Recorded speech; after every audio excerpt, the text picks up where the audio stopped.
नमस्कार, आईमा मीडिया में आपका स्वागत है। आम आदमी पार्टी के मुखिया और दिल्ली के मुख्यमंत्री अरविंद केजरीवाल की गिरफ्तारी पर जर्मनी और अमेरिका के बयान के बाद अब संयुक्त राष्ट्र ने भी अपनी प्रतिक्रिया दी है।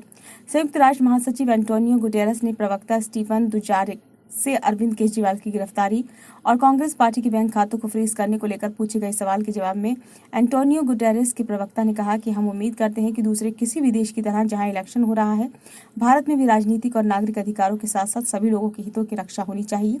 प्रवक्ता ने कहा कि दुनिया को उम्मीद है कि स्वतंत्र और निष्पक्षता माहौल में भारत के संसदीय चुनाव में हर व्यक्ति मताधिकार का इस्तेमाल कर सकेगा। प्रवर्तन निदेशालय ने अरविंद केजरीवाल को दिल्ली की आबकारी नीति में हुए कथित घोटाले से जुड़े केस में 21 मार्च को अरेस्ट किया था। भारत के पूर्व विदेश सचिव और तुर्की, फ्रांस, रूस सहित कई देशों के राजदूत रहे कमल सिब्बल ने अरविंद केजरीवाल की गिरफ्तारी संबंधित यूएन की टिप्पणी को सुनियोजित बताया है। सोशल मीडिया एक्स पर उन्होंने लिखा, क्या केजरीवाल को मिल रहा ये बाहरी समर्थन कुछ कहता है? संयुक्त राष्ट्र चार्टर सदस्य देशों के आंतरिक मामलों में हस्तक्षेप पर प्रतिबंध लगता है, लेकिन यूएनएसजी का ऑफिस खुद इसका उल्लंघन कर रहा है। इससे पहले अमेरिका केजरीवाल की गिरफ्तारी और इलेक्शन से पहले विपक्षी पार्टी कांग्रेस के बैंक खातों को फ्रीज करने के आरोप में 2 बार बयानबाजी कर चुका है। अमेरिकी विदेश विभाग के एक प्रवक्ता ने सोमवार को कहा था कि अमेरिका अरविंद केजरीवाल की गिरफ्तारी से जुड़ी रिपोर्ट्स पर बारीकी से नजर रख रहा है और निष्पक्ष कानूनी प्रक्रिया को मजबूत करने के पक्ष में खड़ा है।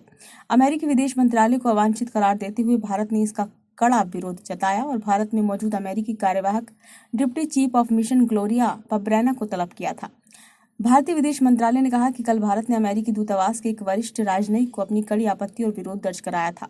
भारत में कानूनी प्रक्रिया कानून के शासन से चलती है। अमेरिकी राजनयिक को तलब किए जाने के बाद फिर से केजरीवाल और कांग्रेस पार्टी के बैंक खातों को लेकर अमेरिकी विदेश मंत्रालय के प्रवक्ता से सवाल पूछा गया था। इसके जवाब में मैथ्यू विलर ने कहा था कि हम कांग्रेस पार्टी के आरोपों से भी अवगत हैं कि आयकर विभाग ने उनसे कुछ बैंक खातों को फ्रीज कर दिया है, जिससे कि आगामी चुनावों में प्रचार करना उनके लिए चुनौतीपूर्ण हो गया है।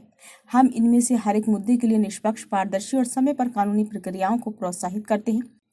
बीते सप्ताह ही सोनिया गांधी सहित कांग्रेस के दिग्गज नेताओं ने प्रेस कॉन्फ्रेंस कर कहा था कि महज 4 लाख रुपए के टैक्स बकाया से जुड़े मामले में पार्टी को 285 करोड़ रुपए के फंड को रोक दिया गया है।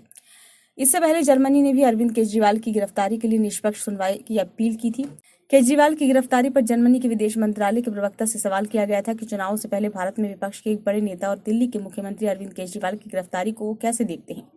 प्रवक्ता ने कहा था कि हमने इस मामले की जानकारी ली है। भारत एक लोकतांत्रिक देश है। हम जानते हैं और उम्मीद करते हैं कि न्यायपालिका की स्वतंत्रता और बुनियादी लोकतांत्रिक सिद्धांतों से जुड़े मानकों को लागू किया जाएगा। सवाल उठता है कि जब भारत में कार्यपालिका, विधायिका और न्यायपालिका अपने कर्तव्यों का पालन कर रहे हैं, तो विदेशी ताकतें भारत के आंतरिक मामलों में इतना दिलचस्पी क्यों दिखा रही हैं और इसका क्या औचित्य है? क्या इससे सत्तारूढ़ पार्टी पर अनावश्यक दबाव बनाने का प्रयास तो नहीं? ये वीडियो आपको कैसा लगा? यदि अच्छा लगा हो तो लाइक कीजिए और कमेंट बॉक्स में अपने सुझाव दीजिए। यदि आपने अब तक इस चैनल को सब्सक्राइब न किया हो तो कृपया इसे सब्सक्राइब कीजिए।